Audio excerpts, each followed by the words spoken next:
Hello നമസ്കാരം. നമ്മുടെ ഷാനവാസിനും മനീഷും already നല്ല പണിയാണ് അവിടെ കിട്ടിയത്.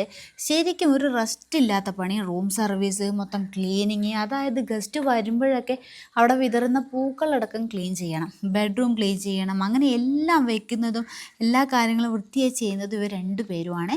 ഏറ്റവും നന്നായി പണിയെടുക്കുന്നവർ ഇവർ രണ്ടുപേരും തന്നെയാണ് കേട്ടോ. പിന്നെ അതുപോലെ ആ ഒരു വാഷ്റൂം ഏരിയ കൈകാര്യം ചെയ്യുന്ന നമ്മുടെ നൂറയും അഭിലാഷും, അവരും നന്നായിട്ട് കാര്യങ്ങളൊക്കെ നന്നായിട്ട് ചെയ്യുന്നുണ്ട്. ഈ ഷാനവാസും മനീഷും നല്ല രീതിയിൽ പണിയെടുക്കുന്നുണ്ട്. ഈ സമയം രണ്ടുപേര് പോയിട്ട് ഷാനവാസിൻ്റെ അടുത്ത് പറയുവാണേ ഇനി വെസൽ കൂടി കഴുകണമെന്ന്. അപ്പോൾ ഷാനവാസ് പറയുന്നുണ്ട് അത് പറ്റില്ല, അത് കഴുകാൻ പറ്റില്ല എന്ന് പറഞ്ഞാലും വലിയ കുഴപ്പമൊന്നുമില്ല. കാരണം മറ്റെല്ലാ ജോലിയും അവരവിടെ ചെയ്യുന്നുണ്ട്. ശരിക്കും ഒരു പട്ടിപ്പണിയാട്ടോ അവരവിടെ എടുക്കുന്നത്.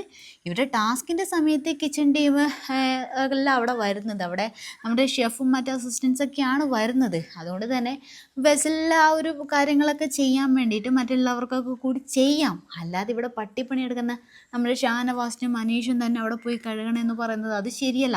ആ സമയത്ത് ഇവിടെ റെന പറയുന്നുണ്ട് ഷാനവാസ് കഴുകുവാണെങ്കിൽ ഞാൻ കഴുകാമെന്ന്. അങ്ങനെ ഒരു വാശി പിടിക്കേണ്ട ആവശ്യമൊന്നും അവിടെ ഇല്ല. ഈ റെന ഒരു ശാരീരികമായിട്ടുള്ളൊരു അധ്വാനിക്കുന്ന ഒരു ജോലിയല്ല അവിടെ ചെയ്യുന്നത്. എന്നിട്ടും ഇതുപോലത്തെ ഒരു വാശി എന്ന് പറയുന്നത് അത് മോശം തന്നെയാണ്. അതുപോലെ നമ്മുടെ ആദില, ആര്യൻ, അനുമോൾ, ഇവർക്കൊന്നും അങ്ങനെ വലിയ അധ്വാനമുള്ള പണിയൊന്നും അവിടെ ഇല്ല കേട്ടോ.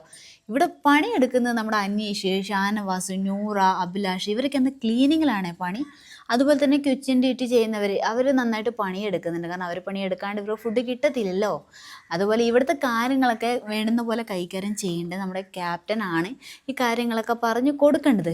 എന്നാൽ മറ്റുള്ളവർ പോയി ഷാനവാസിൻ്റെ അടുത്ത് പാത്രം കഴുകണം എന്ന് പറഞ്ഞാൽ അത് പറ്റില്ലെന്നല്ലാണ്ട് പിന്നെ എന്താ ഷാനവാസ് പറയുക? ഷാനവാസ് ദേഷ്യം വന്ന് മേശക്കൊക്കെ കൈയിട്ട് അടിച്ചിട്ടൊക്കെ പറയുന്നത് എന്നെ കൊണ്ട് പറ്റില്ല, ഞാൻ ചെയ്യില്ല എന്ന്. പിന്നെ അതേ ചൊല്ലിയിട്ട് നമ്മുടെ ഷാനവാസും ആര്യനും തമ്മിൽ വഴക്കം നടക്കുന്നുണ്ട്.